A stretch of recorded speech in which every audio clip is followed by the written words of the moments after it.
Okay, I think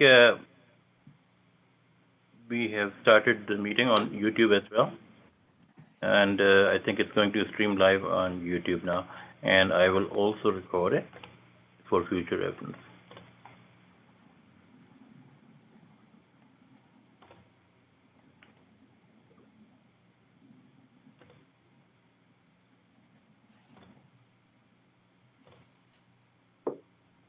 Okay.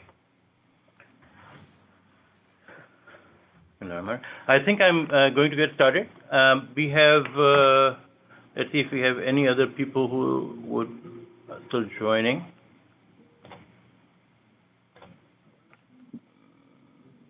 We have about 25 people, and there are a few people in the queue right now. So I'm admitting them all. All right.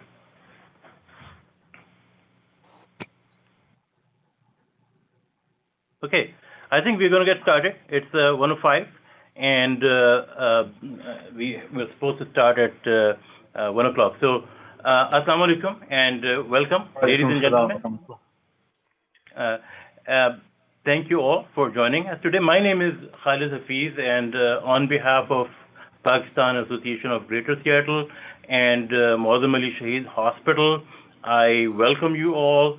And thank you all for joining this very interesting online session today. Hopefully you're going to enjoy this, and hopefully it will be a good use of your time. So, ladies and gentlemen, we are very fortunate to have with us today Dr. Lawrence Pintak. I'm not going to go into the formal introduction. One of our panelists and the co-organizers of this event, Yahya Malik Saab, he will do a more formal introduction of Dr. Pintak. All I would like to say here is that Dr. Pintak not just has a very strong association with the state of Washington, as he had been teaching here at the Awazi University, but at the same time, he calls Pakistan his second home. So in a way, a lot of us Pakistani Americans living here in Seattle can probably relate to it. So we have invited him today. We have invited Dr. Pintak to share his views and his perspective with us today on this post-election scenario in the United States, and how the results of this U.S. election may or may not impact and influence the U.S. foreign policy towards Middle East, towards Pakistan, and that whole region in general. I would say that Dr. Pintak, he is a subject matter expert in this domain. He has a lot of experience working in that region. So I really hope that this session today will be an informative session and hopefully thought-provoking too for all of you and us. So I'm going to get started, and just to give a little bit of background and a little bit of, let me see who needs to join. There are a few people who are still waiting. Let me just admit them. So just a little bit about the format of this program. So we are going to get started now. We are going to start with very brief recitation of a few verses of Quran. Muhammad Nizamuddin Saab, he is going to do that recitation. Nizamuddin Saab is a long-time community member here in Pakistani American community of Seattle. He had been an engineer at Boeing for quite some time, so very nice of him to do the recitation today. Then the Arabic recitation of Quranic verses, Yahya Malik Saab is going to do the translation of those verses. Yahya Malik Saab, I don't think that he needs much introduction in the Pakistani American community here, but I would say that he had been a community leader here in Seattle area. He's involved in a lot of welfare and community work, and also in this, an organizer of this program. He is one of those people. He's one of the co-founders of the Muazzam Ali Shaheed Hospital, and Pakistan Association PAGS is collaborating with Muazzam Ali Shaheed Hospital, to organize this program. And I think he's going to go and provide a little bit of an overview, a very short, brief overview of that hospital, just for our awareness. After that, we will hear from Dr. Pintak. Obviously, he's going to give us a talk and share his views. The talk will be followed by a Q&A session. We would really want it to be an interactive session. We have Rizwan Nasser and Aftab Farooqi. They are both associated with Pakistan Association of Greater Seattle, and they will be doing the moderation, and they'll be moderating the Q&A session. You're all very welcome to send us the questions, and to send us the questions, you can use the chat section in the Zoom meeting. So please do so, and feel free to do that. So let's start the program. I'm going to invite Nizam Saab to do a short recitation of Quran. Nizam Saab, are you there? Yes, I am here. Can you hear me? Yes, we can. Okay. Please. So I will recite the few ayah. أعوذ بالله من الشيطان الرجيم بسم الله الرحمن الرحيم يا أيها الذين آمنوا اتقوا الله حق تقاته ولا تموتن إلا وأنتم مسلمون واعتصموا بحبل الله جميعا ولا تفرقوا واذكروا نعمة الله عليكم إذ كنتم أعداء فألف بين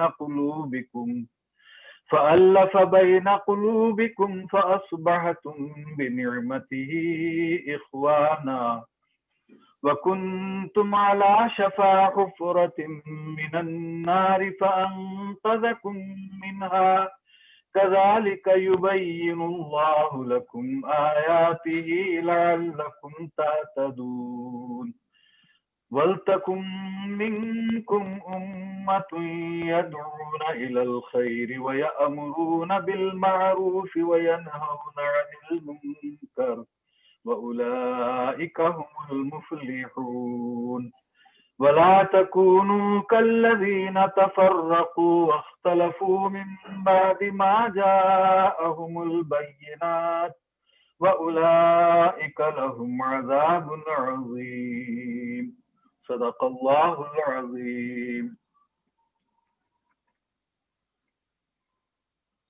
I'm done, Doctor.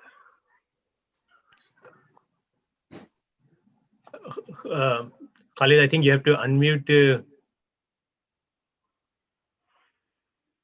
Yeah, yes, sir.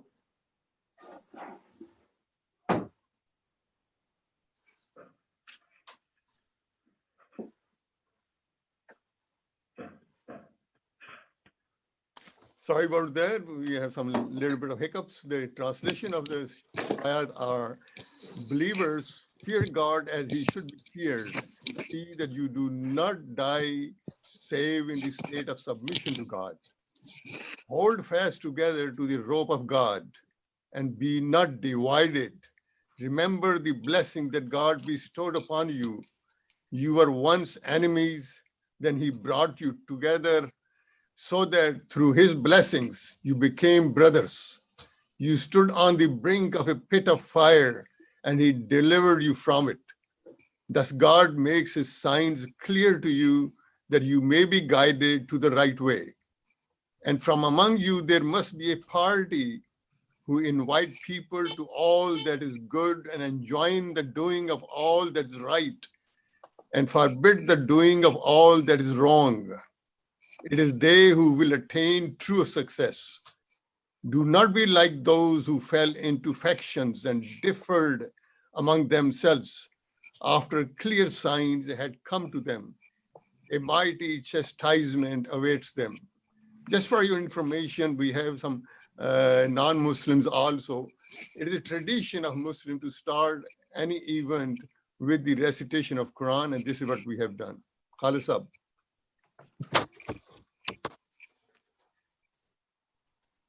Okay. I will. Can you hear me? Yes, yes. Okay. So we are going to get started pretty soon. I would just introduce Pakistan Association of Greater Seattle very briefly. Pakistan Association of Greater Seattle, which is one of the co-organizers here, was founded almost 30 years ago.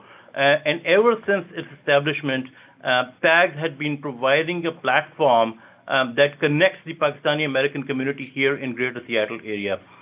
It has not just been doing it and organizing some of the community network events and social events, but it had also been collaborating with various different organizations working in multiple domains, including social activities, creating political awareness, philanthropic work, literary activities, and also a lot of technology-related initiatives. So the goal of Pakistan Association, also called PAGS, had really been to develop a community which is vibrant and which contributes very positively towards the broader Seattle area community, and as well as support some of the good work that happens over there in Pakistan. So so welcome all, and again, this is one of those events where we are joining hands with the hospital, Maudham Ali Hospital, trying to get this program to you. So with that, I will ask Yahya Saab to please introduce Dr. Lawrence Pintak, and before he gives us the talk. Thank you, Khalid. I think you just jumped the gun. Before I bring in Larry, let me introduce the hospital, the trust we have. Yes, please go ahead. Go ahead and introduce the hospital, and then we'll go ahead. No problem. Yes. I'm not going to take much time in talking. I think I'm going to play a video which is actually compiled by one of the mountaineer alpinists. And he visited our hospital, spent a whole day along with Steve Svensson, a very senior, very well-known alpinist. So let me play that, and if I can, where is it?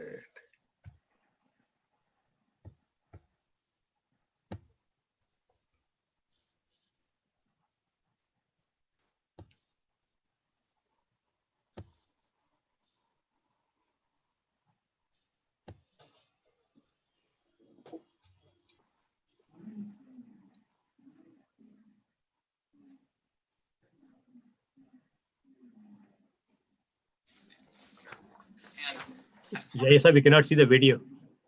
Huh? We cannot see the video. We see you, so I think you have to play the video. Share. I think you share the screen.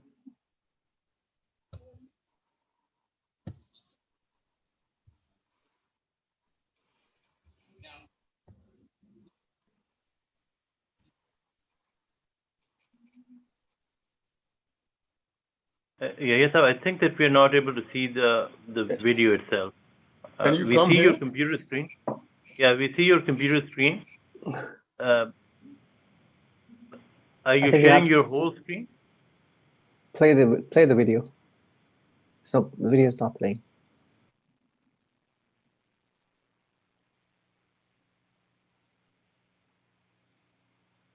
I'm sorry. My apologies to all of you.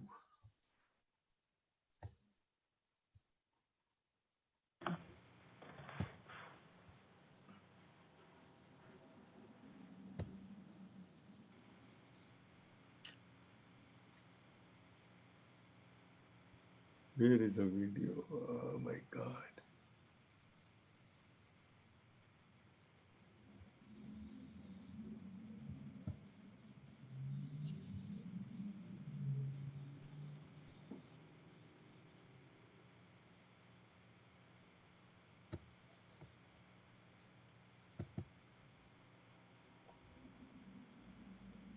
Can you see it now? No, no, we cannot see. Not yet. Oh my. So maybe in the meantime, you can give the introduction about this Muslim Shaheed Hospital. So if video is not running.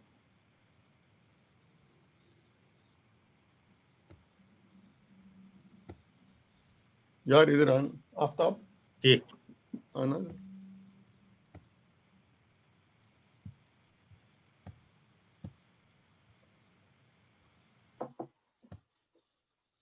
How do I go back to Zoom? I'm out of Zoom somehow. No, you are in Zoom. नहीं, Oh. We You're can in see Zoom. you. We can hear you. We can see both of you.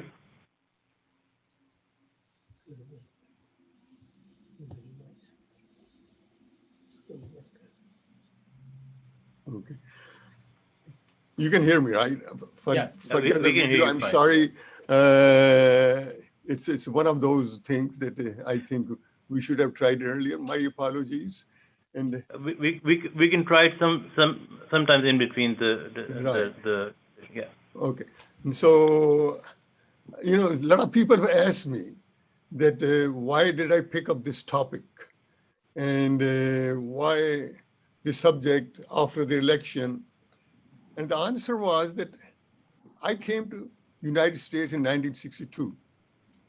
In those days, America was loved and respected by everyone around the world, regardless who they were, except the Russian, the so-called communist bloc. So something went wrong along the way. Up to, I think, early 1971, it was all okay. So that is the reason that I picked up this subject. Now, I met a few years back Dr. Pintak, and I really fell in love with him. I really admired the person. And I said, you know, I could spend days and days with him and talking about what he knows. He has done so much research about the Middle East, about Islam, that he even did a PhD in Islamic studies. And he has established the new faculties of journalism in different universities in Washington State, in Pakistan, and now Aga Khan University. So he has done so much research. He's the one who really knows what is going on. And you know, if you ask me, I would say that he knows more than anyone else around. He has been in journalism for last 50 years. And out of those 50 years, Larry, you have spent about 40 years traveling in what I call the land of thousand tales and mysteries and bloodbath. And you know more than anyone else. And I believe that you might not be able to tell us what you really know, but we would like to know what you know. So you have covered so many stories. AVAX flying on Saudi Arabia and Israel attacks Iraq and destroys the reactor. Iraq, Iran war, who started, why started, what happened? Then come the Gulf War. You know, so many things. Then the latest one was the Arab Spring. The word Arab Spring really always kind of shocks me. Say, what a sarcastic name somebody has given. What spring got to do with all the bloodshed and the killing went on in Algeria and in Libya and Egypt and Syria and all over the place. But again, you covered all that. You covered even Kashmir. So I thought you are the best person that I could get hold of and tell us what's really going on. And you have written almost, I think, about 5 books, and your latest book is American Islam.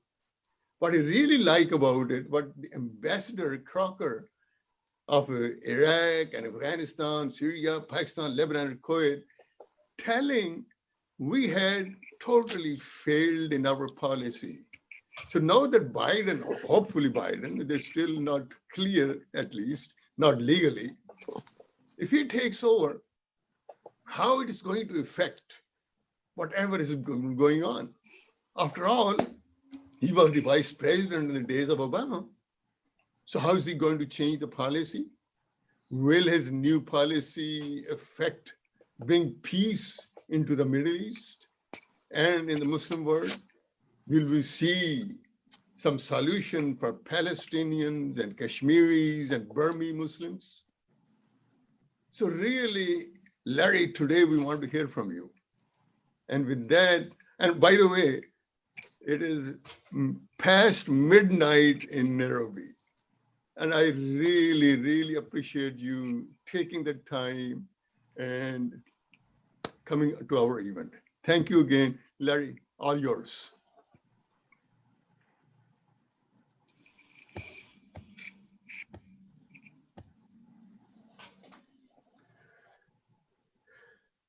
Thank you so much, Yahya Saab. Assalamu alaikum, good morning, good evening, good afternoon, good night, depending on where you are in the world. As Yahya said, I am in Nairobi. So first of all, apologies if the internet breaks up a little bit. It's sometimes a little unstable here. We've also, I thought earlier that you was going to sound like there was a war going on behind me, because of course it's Diwali. And there was much celebration here in Nairobi, and it sounded like I was back in Iraq or Beirut. But luckily that ended, and it wasn't the Trump people coming after me. A few weeks ago, Yahya and I were talking about this, and he messaged me and he said, "Well, what are we going to do if Trump wins?" And I said, "Well, you need to pray that doesn't happen." So obviously he has some influence because we are where we are, luckily. I don't need to tell you, there's this line about preaching to the converted. Well, I don't need to tell you in the Muslim community in America and around the world what this Trump presidency has meant for American Muslims and Muslims in every part of the world. It has, needless to say, been disastrous. Where do we go from here? Assuming that Trump doesn't send the tanks into Delaware, assuming he somehow slips out of the White House and disappears into the woodwork, what does a Biden presidency mean? As many of you know, during the campaign, he reached out through a major event with the American Muslim community, and first and foremost said that he wants Muslims to be part of the administration. His line was at every level of the administration. Whether we actually see that remains a question mark. I mean, there are no, to my knowledge, active conversations, public conversations anyway, about American Muslims serving at the top levels of the administration. There have been a number of American Muslims serving within the bureaucracy, within the administration in various roles, even under Trump, and they've kept their heads down and been very quiet, and clearly now they will take a greater role. Biden has promised to fill the Muslim representative in the office of minority outreach, or I forget the exact name of the office, but the Muslim outreach to America. We'll see someone in that similar role at the State Department who actually does care about the Muslim community. So there will be those changes. Of course, Biden said that day one he will repeal the Muslim ban, and alhamdulillah to that. We'll certainly see a much more compassionate approach to refugees in general. But there's not going to be any magic wand.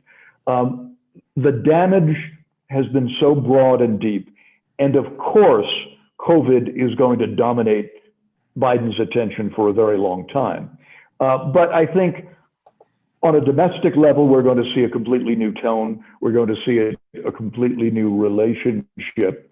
That is not going to obviate the obvious massive divisions that you are all as or more aware of than I am. America is deeply divided. We are at each other's throats politically. And the antipathy toward not just Muslims, of course, but the figures on hate crimes across the board are off the charts. We certainly would hope to see, we know we'll see an administration that is not going to encourage hate crimes, as we've seen. But those antipathies are there. And in part, it's going to be, you know, everybody keeps saying the Muslim community must reach out, et cetera, since 9/11. But sadly, that remains true for the Muslim community to help to bridge these divides. As so many mosques have opened up, so many religious outreach operations have taken place, and gestures, all that will need to continue.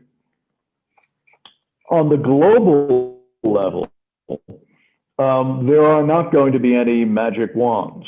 There are so many tasks to be filled on the international level, from getting us back in the Paris Peace Accords to rebuilding relationships with NATO, et cetera, and of course, addressing the whole China issue.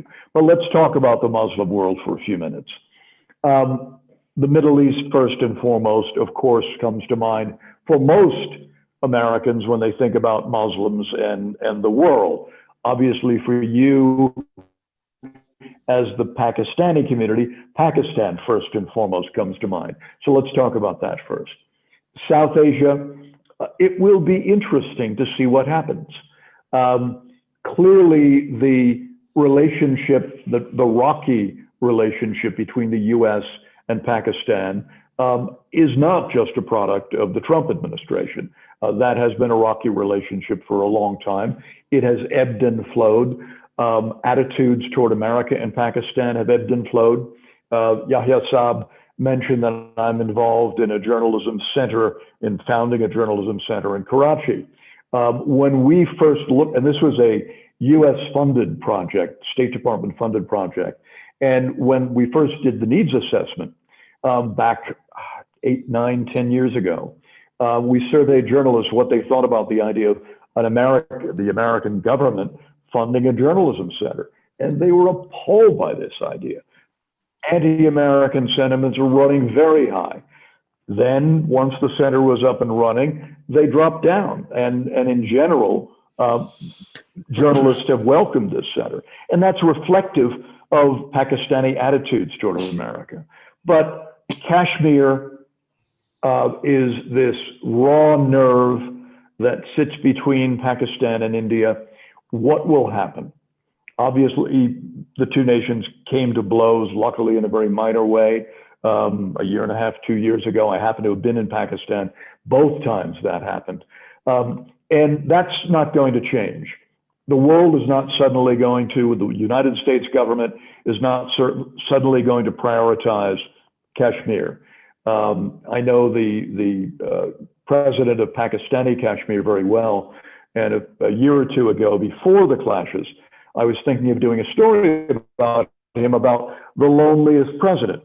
The fact that he wanders the world and nobody pays any attention, even less attention than they do to the Palestinians.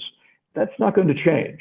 What certainly will change is the White House, the administration's approach to India.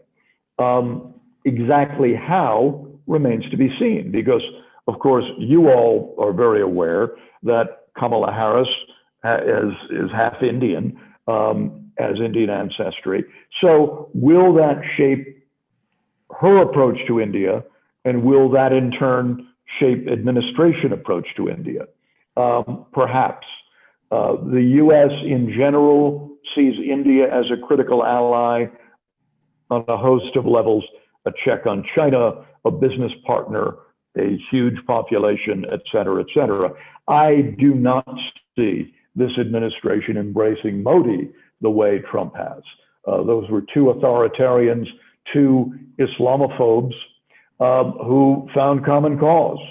And I do not see that happening with the Biden administration.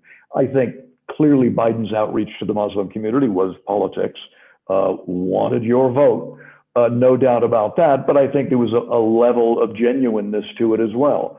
And I don't think that Biden has an Islamophobic bone in his body. And I don't think he's going to embrace a leader that is persecuting. We've really ratcheted up to that level, persecuting the Muslim community in India. I mean, it is horrendous what's been going on. So I would anticipate American pressure on India to kind of ratchet that back. But at what level is another question. Let's shift back to the Middle East. The relationship with Israel will change marginally, but will not change fundamentally. Biden is on the record and has a long history of proudly being a Zionist or a supporter of Zionism. That does not mean he is a supporter of the current Israeli administration's policies, and certainly not a supporter of the Trump administration's, embrace of the Zionist movement on the West Bank, of opening every possible door, of course, a shift to Jerusalem by the embassy, but opening every possible door to Israeli continued occupation, expansion, annexation of the West Bank. I think that will stop. I think, if you look at the foreign policy team around Biden, basically we're looking at Obama 2.0, and that policy was not an embrace of Israel. Israel unquestioned. It was a close relationship with Israel, but it was a check on Israeli expansion. Will there be an embrace of the Palestinians? No. Will there be new conversations with the Palestinians? Yes. Sadly, Saeb Erekat, the chief Palestinian negotiator, died just a few days ago of COVID. He had a lung transplant, so he was very susceptible. But sadly, he won't see the return of negotiations and talks. So I think the U.S. will start to reinsert itself as an intermediary as opposed to being a protagonist in that conflict. I think the U.S. will also shift to being more of a mediator in the Iran-Saudi Arabia confrontation, more of a mediator between Shia and Sunni Islam, more of a mediator between the north and south of the Persian Gulf. I think MBS has, the Crown Prince of Saudi Arabia, Mohammed bin Salman, has some rough times ahead of him. The U.S. is not going to turn on Saudi Arabia, but that Trump embrace of everything that MBS stood for, including being a murderer of journalists and a colleague and friend of mine who he chopped up into little pieces. I think that will end, and I think there will be some accounting. It would not surprise me to see the U.S. working behind the scenes with other forces in Saudi Arabia to try to bring an end to the days of MBS. But that's going to be quiet. That's not going to be overt. What will be overt is stepping back from this embrace of Saudi Arabia and demonization of Iran, which was the epitome of that was Trump's first visit overseas, supposedly an anti-terrorism summit in Saudi Arabia that was really an anti-Iran summit, and then ultimately an anti-Qatar summit. So I think we'll see balance there. One of the top 10 priorities for this administration will be the Iran nuclear deal. Restructuring this relationship with Iran doesn't mean jumping in bed with them, but certainly restructuring the deal, getting them back at the table, ratcheting back their expansion, et cetera, et cetera. But, it's tough days for the U.S. in the Middle East. The Trump administration's policies opened the door to Russian expansionism in the Middle East. And, for decades, Russia has been sidelined from the Middle East. And suddenly they are a key player in the Middle East. The challenging relationship in Syria, of course, and how you approach Syria, that failed state, that no-win situation, there's going to be no easy answers there. I covered way back when I covered Beirut in the 80s. And Beirut was a basket case. You had endless feuding militias and factions, and both religious and ideological. And you have the same thing now in Syria. And I don't see that changing for a decade or more. And so the U.S. is going to have to find some maintenance approach to Syria.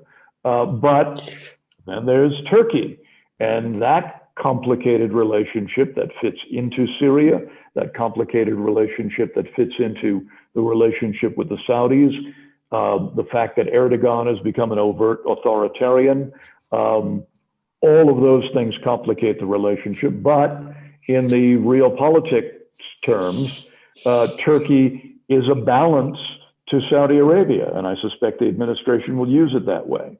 So on and on we go. I mean, Africa, Muslims in Africa, Muslim nations, majority nations, or minority nations like Nairobi or Kenya, where I am right now, it's going to remain a backwater, not a top priority.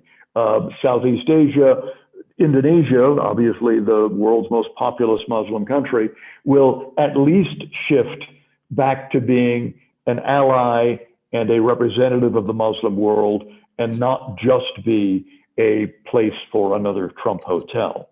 So that will change. But it's a complicated scenario out there, a true mosaic. And the U.S., you know, there will be sub-teams, obviously working on relations with the Middle East, working on South Asian policy at state and in the National Security Council. But the priorities of the administration, other than Iran, are certainly going to be A, domestic, most certainly around COVID, B, China, C, rebuilding our relationship with NATO, and then the environment, Paris Peace Accords. So I'll leave it there, and I'm told that there's a few questions stacked up, and I'm happy to answer those. Yes, Aftab and Rizwan Bhai, are you guys ready for the questions? Yes, we are. Aftab, you should start. Okay. So the first question is, what made UAE and Saudi support India and not Kashmiris? What will make them turn around? What are your views?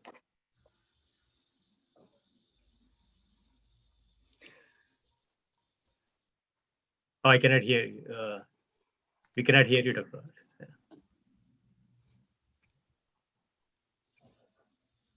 Okay, I think he's muted.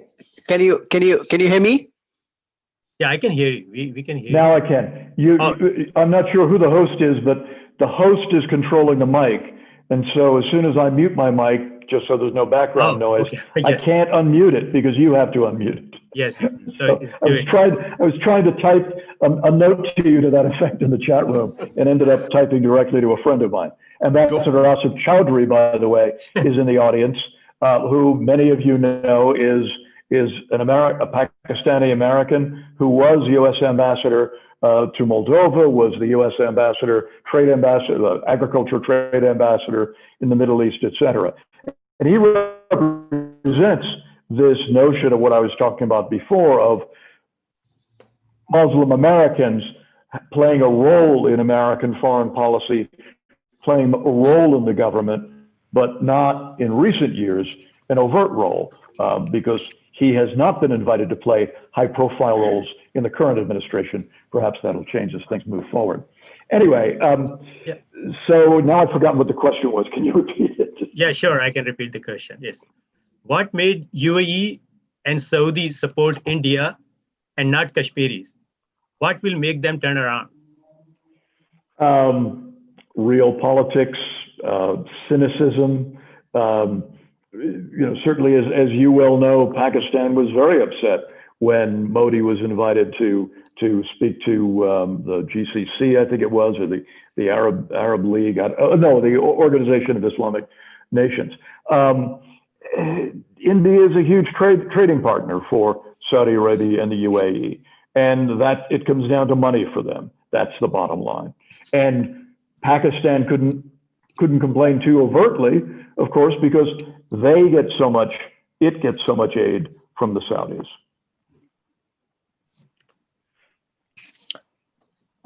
We have another question, Dr. Pintak.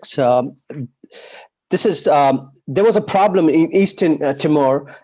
We immediately got they immediately got independence for them. Few years after Sudan discovered oil, the problem arose between Sudanese Christians and Muslims. We immediately got the independence for Sudanese Sudan. What is stopping us to do the same for Kashmiris and Palestinians?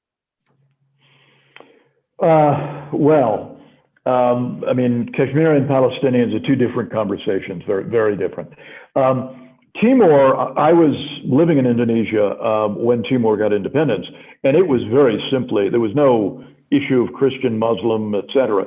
It was very simply the fact that Indonesia was in chaos. Indonesia had gone through what was called reformasi, but their revolution effectively that forced Suharto to step down.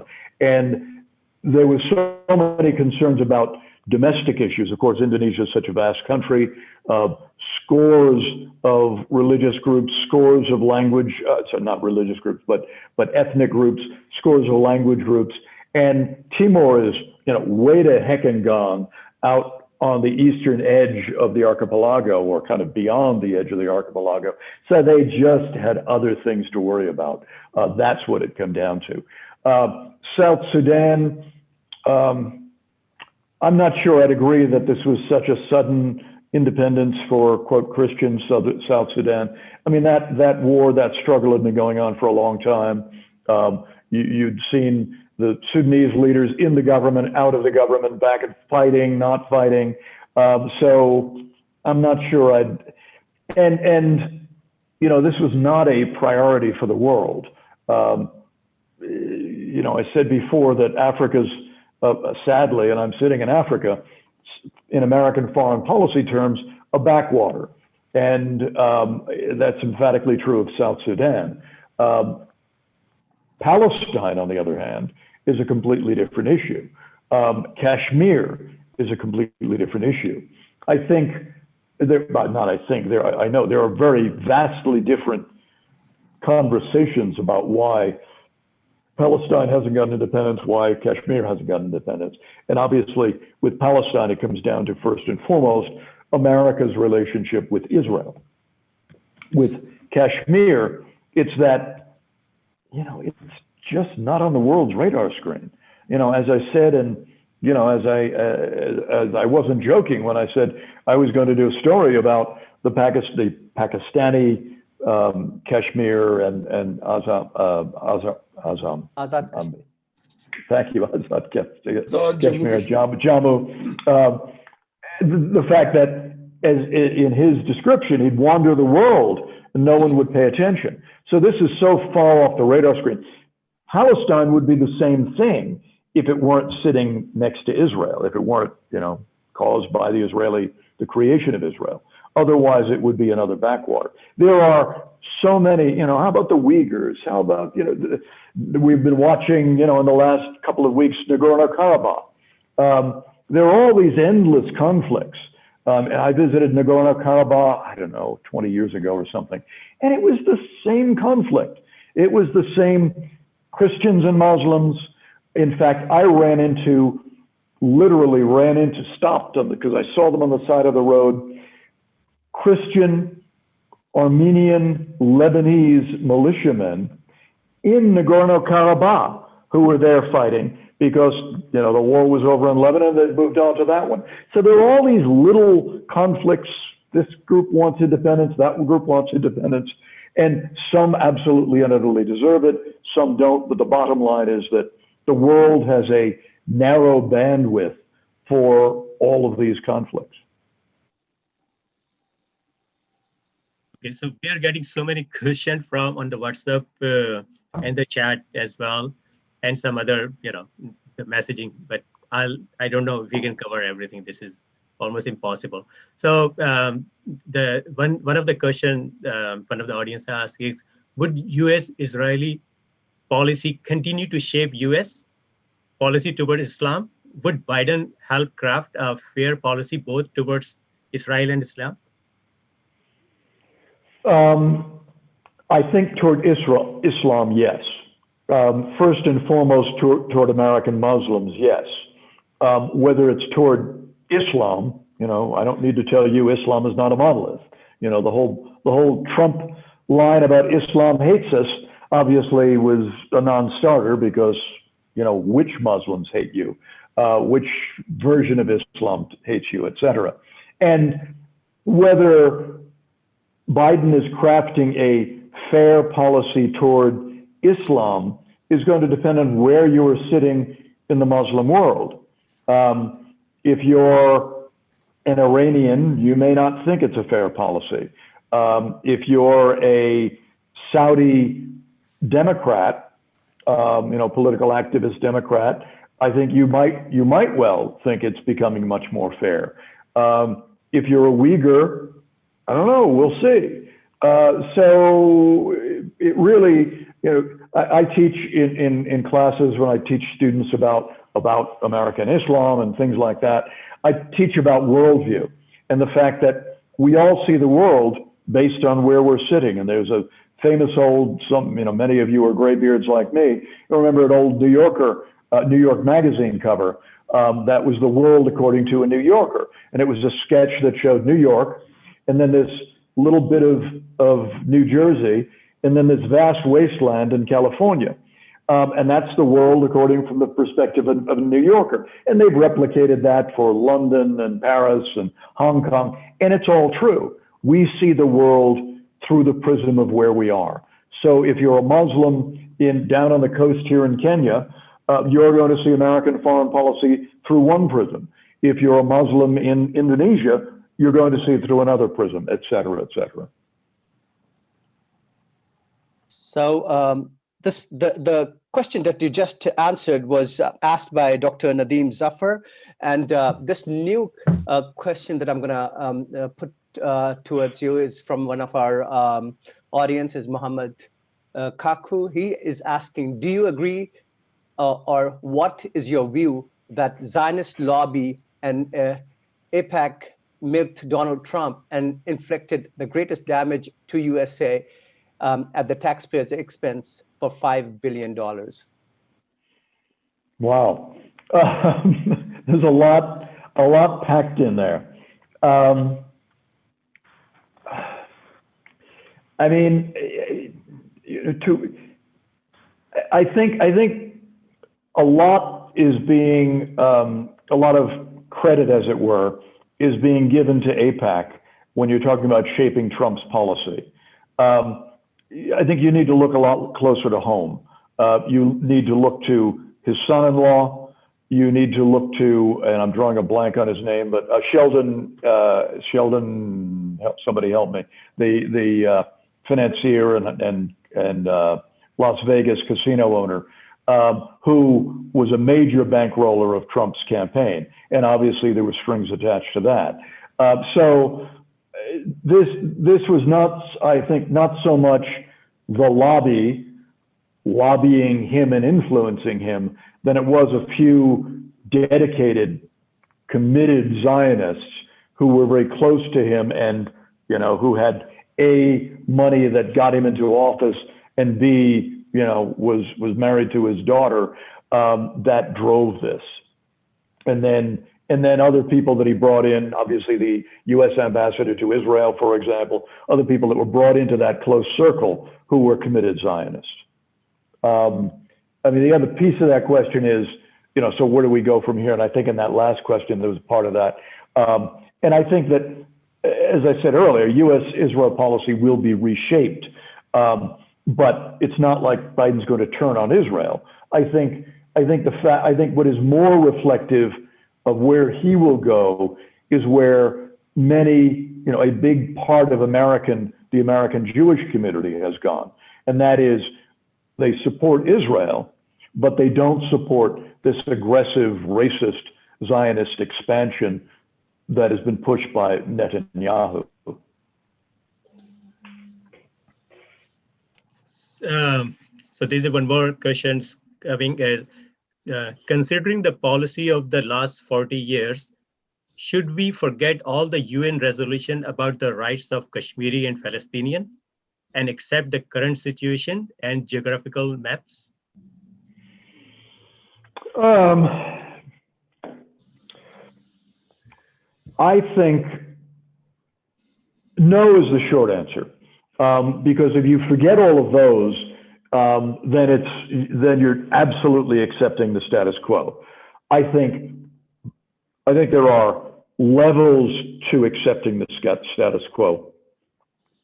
You're not, Israel's not going away. If we talk about Palestine, Israel's not going away, obviously, but there is a way to negotiate some shred of a Palestinian state. The West Bank has been turned into literally Swiss cheese. I can't, if you've not been to the West Bank, I can't even begin to convey to you how divided the West Bank has become.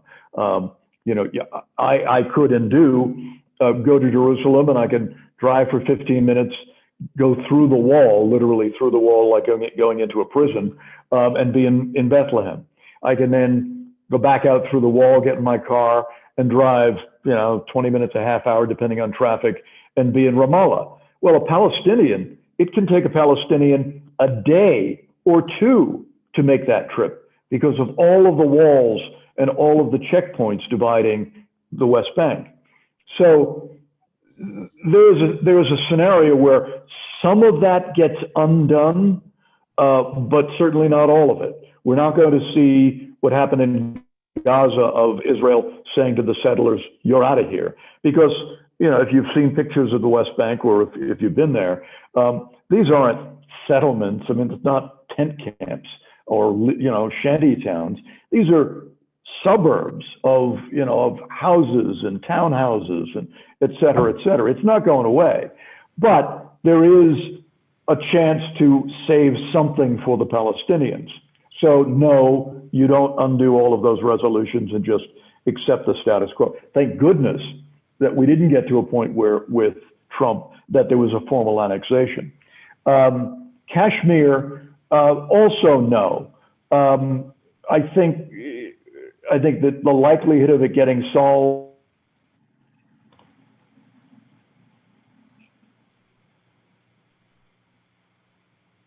I think he can't raise. The U.S. is going to put effort, endless administrations have put effort into resolving the Palestine conflict. They're not going to put that kind of effort into Kashmir.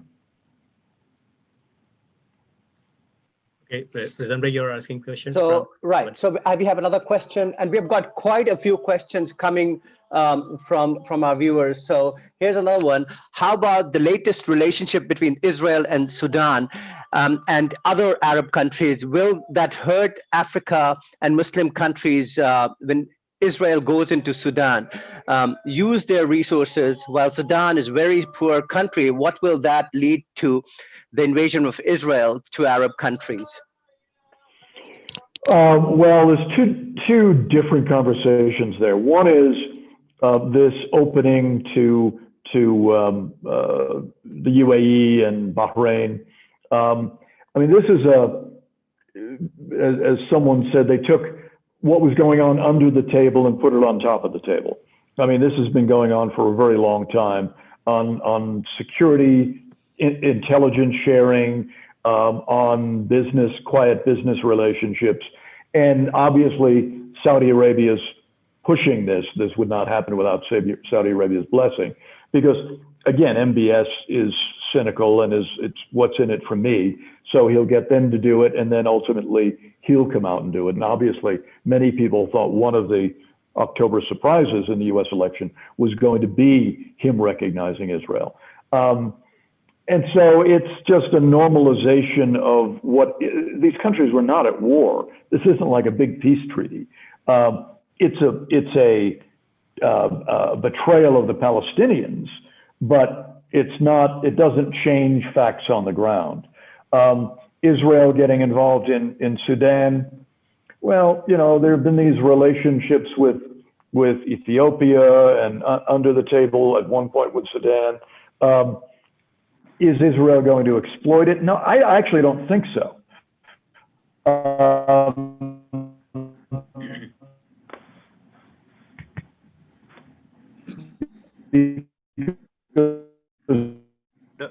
Dr. Pintak, your voice is breaking up a little bit. That's an internet problem in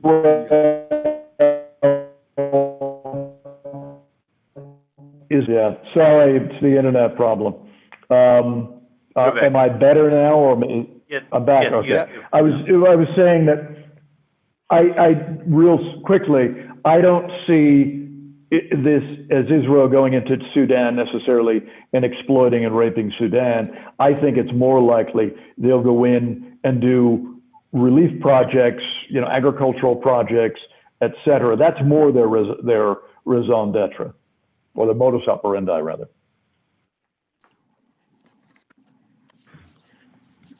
So I have one question, actually short question. Is Saudi will accept Israel and normalize the relationship? Are they forced, or they will do by her? No, they're not forced. Again, I think this is Mohammed bin Salman. Well, let me stop. If Trump stayed in office, then I think, yes, they would, in relatively short term, recognize Israel. Because there was a lot, Trump's support was very important for MBS. And Trump blindly supported their war in Yemen, blindly supported their domestic crackdowns, blindly supported their murder of Khashoggi. Now that Trump is gone, I think there is less incentive for him being MBS, the Saudis, to recognize Israel. Might it happen down the road? Yes, because now the Emirates have done it and Bahrain has done it, so the door is open. But there's less payoff for him that balances out the negative pushback from the broader Muslim world as a result of it. Just one thing I want to add, Larry. I think October 25th, the chief of Mossad, he made a statement that Saudi will recognize Israel as a gift to Biden. Maybe. There's certainly an argument there. It may be, he knows that he's in deep trouble, and this is a sop to Biden. That's possible, sure. I don't pretend to know what the MBS thinks. All right. So we have quite a few questions to go through. The next one, she says, Dr. Pintak's very profound insights. What strategic approaches and focused actions in advocacy and activism can we take as individuals and as a Seattle area community to help our cause, specifically reverse Islamophobia and reclaim equal civil rights? Well, I think it's continue to do what you've been doing. I think the American Muslim community, there's always, every time there's some terrorist act, it's, oh, the Muslims didn't condemn it. And obviously you always do. But more importantly, there is, such a strong ongoing outreach that's happened across the US from Muslim communities. After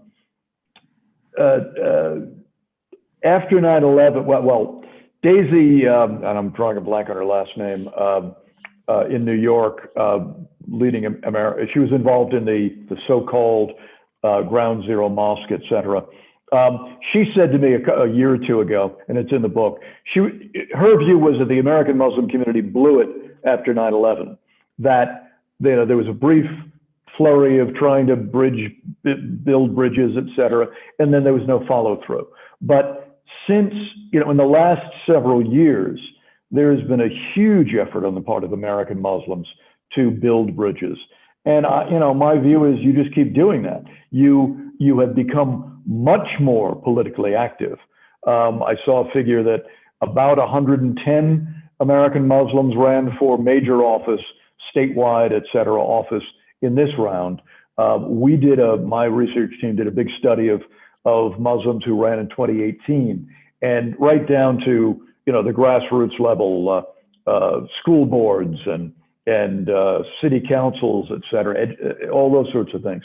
Stay active, be involved. And needless to say, the estimated million or so Muslims who voted in this election, and the figure I saw, an estimate from CARE, I think it was, that 69% voted for Biden. I mean, that was an important move. And one could argue, as I think Rashida Tlaib has done, that the Muslim community in Michigan helped to flip Michigan. So stay politically engaged, keep those outreach efforts going on, be open and for a long time after 9/11, American Muslims understandably kept a very low profile. And the one positive thing, and again, I talk about in the book, is that Trump energized your community. He politicized people who weren't political before. He shifted, again, as you know, many American Muslims voted Republican before. And that, there was a huge shift there. But the key thing is now you have all these American Muslims who are out there engaged politically. Let me add one thing. We did this big study of the social media Islamophobia around Rashida Tlaib and Ilhan Omar. And what we found was there was this vast amount of Islamophobia in the Twitter networks around them, particularly around Ilhan Omar.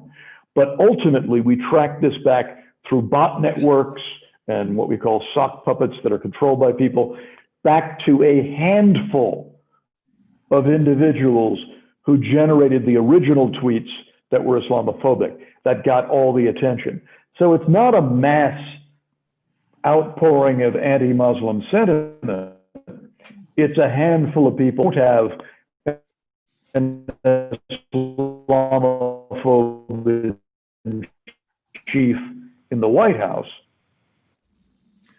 Larry, will you be okay? Because we got a lot of questions and we don't want to keep on going and you will be, you need to sleep.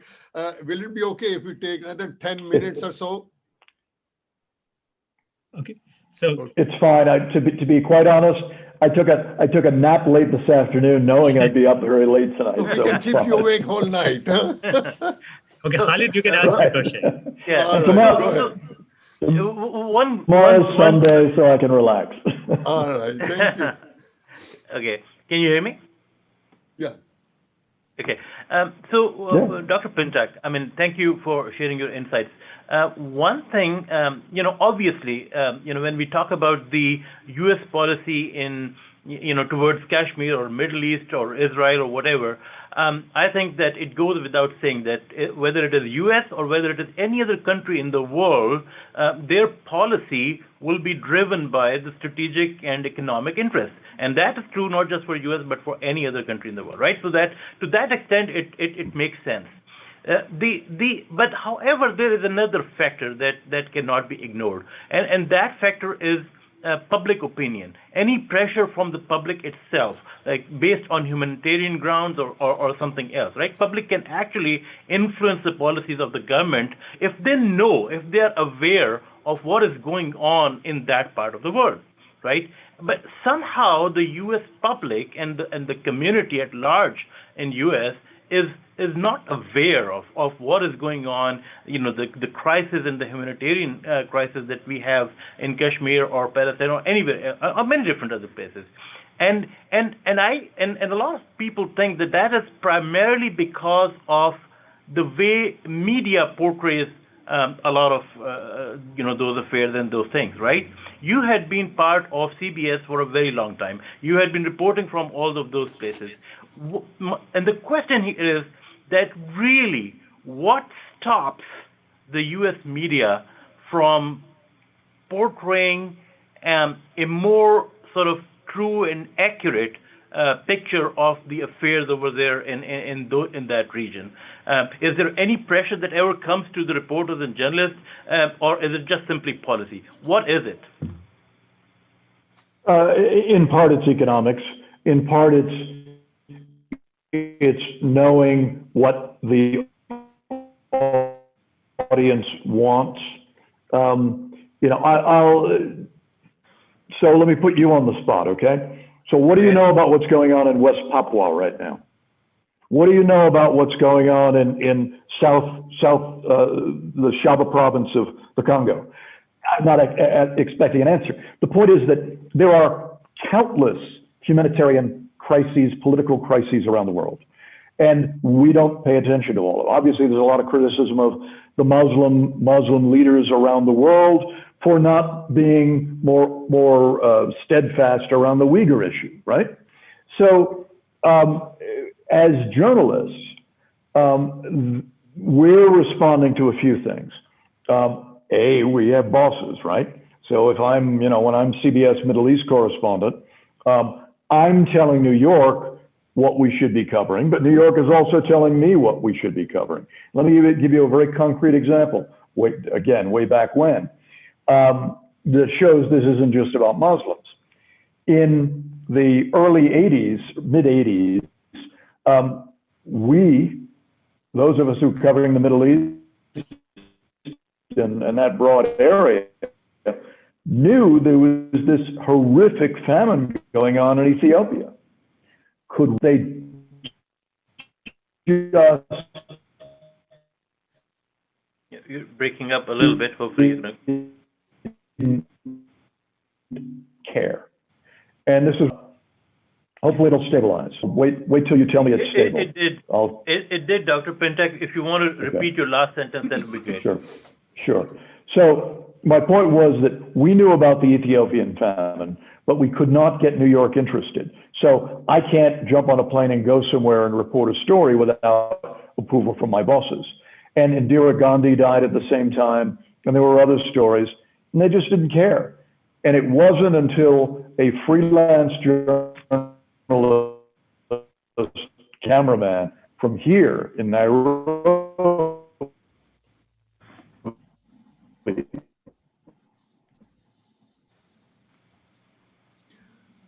We got internet problem, Larry.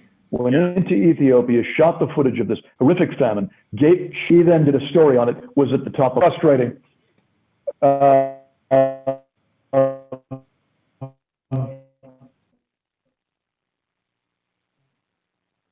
Well, when Kenya fixed so their internet. It's not a conspiracy. What the budget will allow us to do.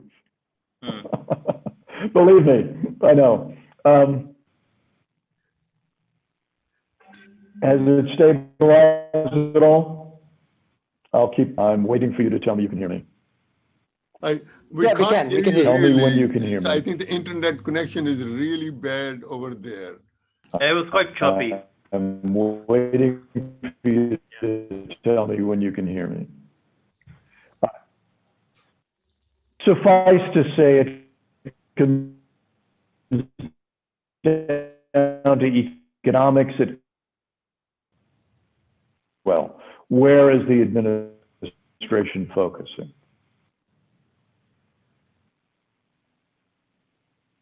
Larry, we can't hear you. Yeah, you're freezing a lot. So I don't know what to say. Yeah. Sorry. You're getting better now. Yeah. But we didn't hear anything what you said last 2-3 minutes. But sorry about that. That's the internet I think you got, and I'll write you a letter. Okay.